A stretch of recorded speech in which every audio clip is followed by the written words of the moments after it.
After the greenhouse was done, we added in a gutter because we found, being on a slope, a slight slope, the rain was coming off of the roof and getting inside of the greenhouse and making the floor too wet. So we did go ahead and put a gutter on there, which has helped quite a bit.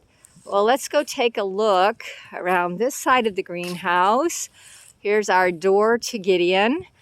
And the way this was built, it was first squared, and some 3 or 4 foot holes were dug for each corner.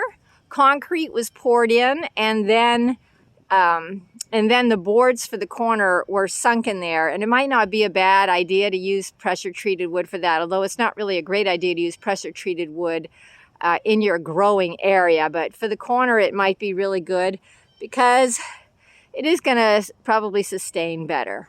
So let's go ahead inside.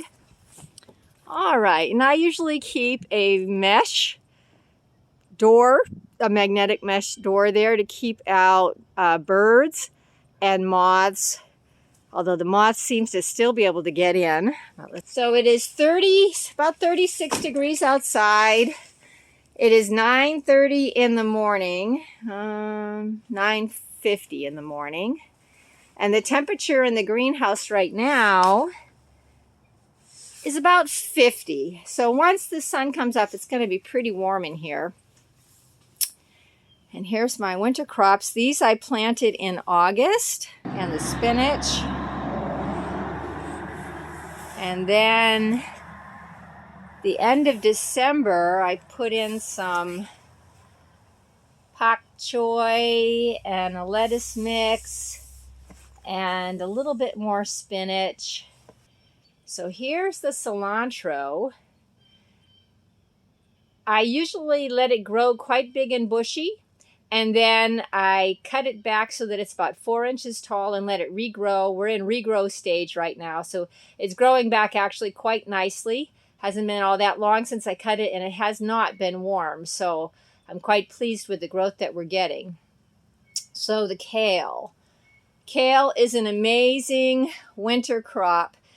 It will sustain outside, but it does much better inside my greenhouse. I don't get frost on the tips or anything like that.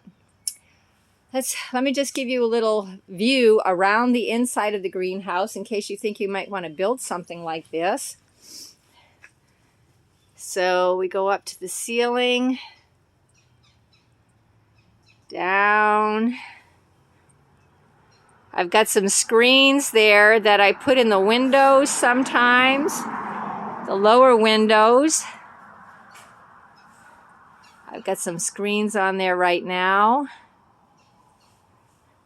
The chicken wire was there originally to keep out cats, and then I decided to put in the screening to also keep out some other things. Now, if you're needing pollinators, you want to have screens you'd be able to remove. But my kale and the greens that I grow do not need pollinators. So over here in the corner rolled up, I have a grow cloth. It's just a thin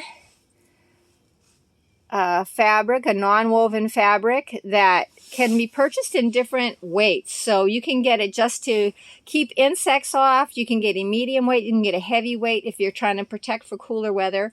I usually get the lightweight or a medium weight, and just double up if I need something a little bit heavier to protect from cold weather. And I take this and unroll it over the crops if it's going to be very cold. And it does an amazing job between the greenhouse and the grow cloth to keep the greenhouse nice and comfortable for my plants. And when you're in a greenhouse and you have to put on this layer of grow cloth in the evening and remove it in the morning, it's very quick because there's no wind inside of a greenhouse, so it's very simple. Now, I did use cinder block or concrete block, and some say there's some issues with that. Others say not so anymore. What I've done is I've lined the bed around the edge where the cinder blocks are with a 6 mil plastic, And then also is the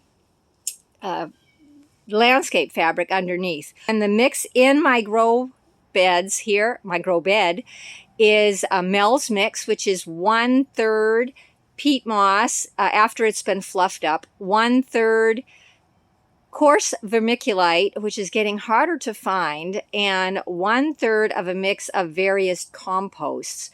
So I try to get good quality compost. If you get a large bag of compost at a big box store and it's, you know, $3 or $4 or less, oftentimes there's a lot of bark or sand or things like that in it. But I like to get a good compost like mushroom compost or worm castings and some good quality chicken manure or steer manure or something like that. Or of course you can make your own. Well, I hope that this has been informative and helpful to you. I've enjoyed doing it, and thank you for watching. God bless. Have a good day.